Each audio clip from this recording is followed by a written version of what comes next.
it, probably just guesstimating somewhere around 300, and then shot a lot of video. Yeah, I'll get it, dump it down, and put it on the disc.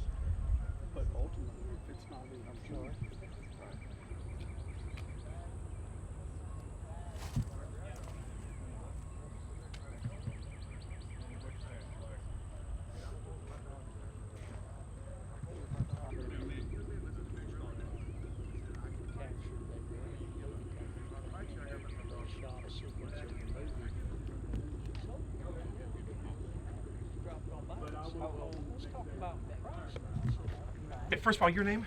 Tyler Dunman. Tyler, your title? Yes, Chief Prosecutor, Montgomery County DA's office. Tell me what you've got out here. Yeah, today we executed a search warrant, environmental search warrant here on Bailey Grove Road in northern Montgomery. There's allegations here that this has basically become a legal dumping site. We have a commercial vendor trash service who's operated in the county, this area of the county, for quite some time, and is alleged to have dumped trash out on this location, and you can see some of that behind us. But so today we're simply executed the search warrant. We're gathering evidence and documenting things, looking things over to determine what the next step will be. Sarah Karate with our office is our environmental prosecutor. She's been working on this case, preparing this case for today's search warrant activity. How many months or years of trash do you figure are out here?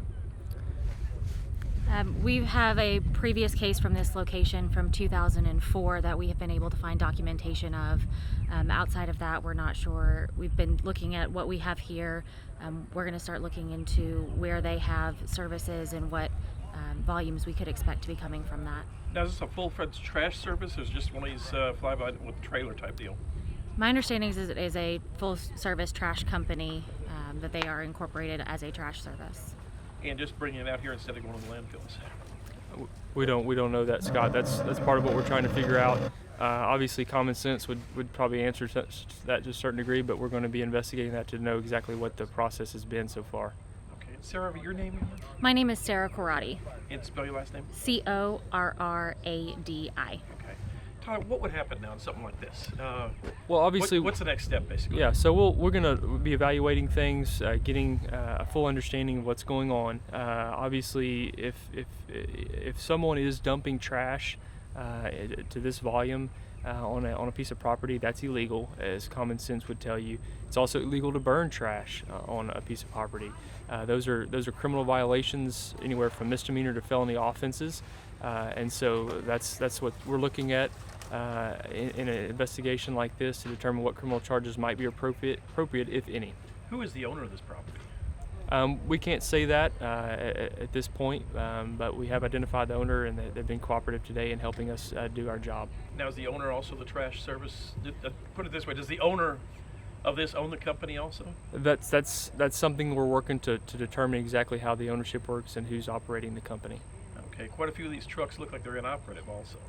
Yeah, there's obviously a lot going on this property as far as what's working, what's not, and so again, we spent some time determining that, looking things over today, and we'll pull together that information for our investigation. Now, what happens with something like this? Say, what kind of charges is someone looking at something like this? Well, illegal dumping is a like I said, a misdemeanor to felony offense. Depends on the volume that's involved in that. We have ways of determining volume so that we could, file the appropriate charge. You also have potential water violations, illegal burning violations. So health and safety code, different codes, different laws are in play on something like this. Today is a day of gathering information to determine what would be appropriate, if anything.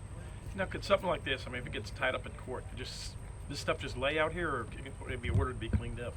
Well, so a number of things could happen. You know, obviously voluntary compliance on the behalf of a landowner in cleaning up something like this is what we hope for. If that doesn't happen, there's a number of alternatives that could be at play. It just depends on how the situation plays out. All right. You want to talk with When did you start getting the reports on this? We received a complaint, I believe it was back in October of 2016, the initial complaint, and we've been looking into it, trying to develop probable cause to be able to get a search warrant to ascertain the violations on the property. Looks like quite a few of them with all this trash laying out here.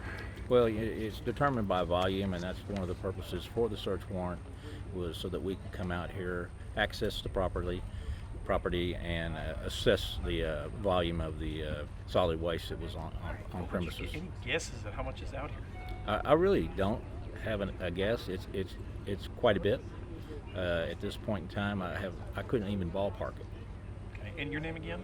Dennis Ward, District Attorney Investigator. Thank you.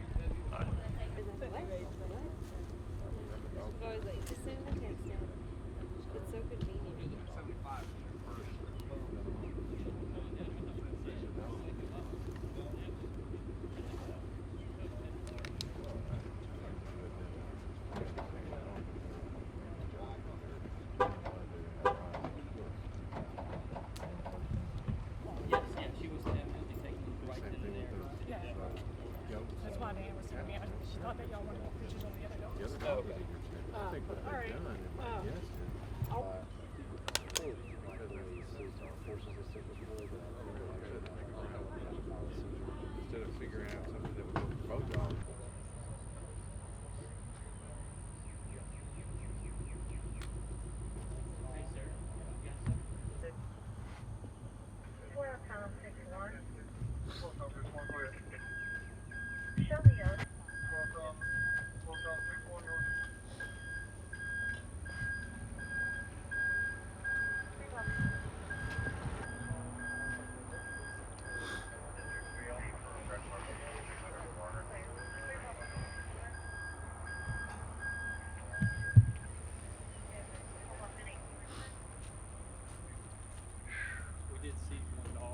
Okay. My jacket. Do that to that.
How many acres out here? The best way to do it, baby. We appreciate it. Yes, sir. Anytime you Tyler, need something, thank give me a call. Y'all have a good day.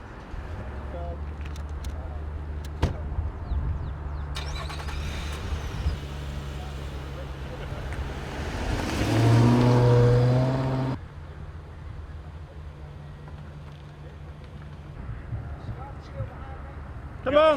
He's way behind you. You're good. Go, come on. You can cut it harder.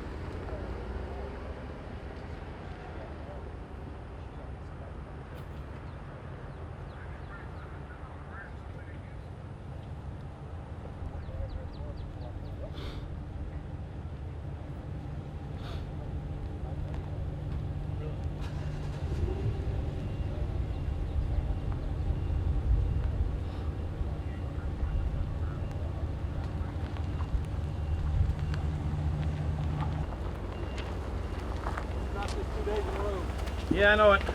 Hey, did Tom?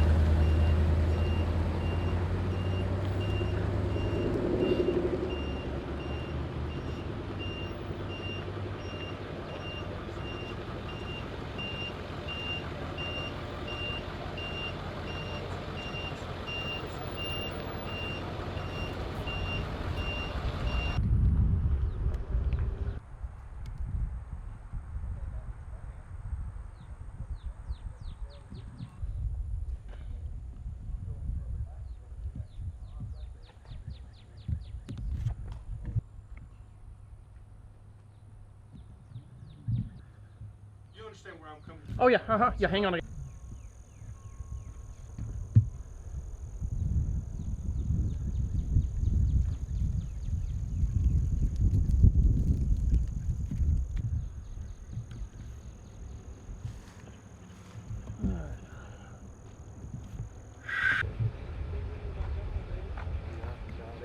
Like I said, the feeder got feed in it.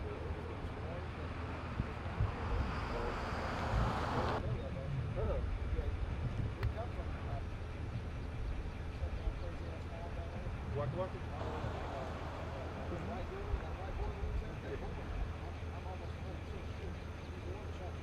He called me the other day and told me that they was down there too. Yeah, like I said, it's one the other day, I don't know, she could have been Chaz, and like I said, it was so weird, I didn't go to the back there and check. I put foot, he got, I didn't go back. Supposedly January 1st, sheriff's department was supposed to take over the line. Go back to the Thames in the wood line behind, but then go Well, yeah. behind the pin bar. Something behind the wood line.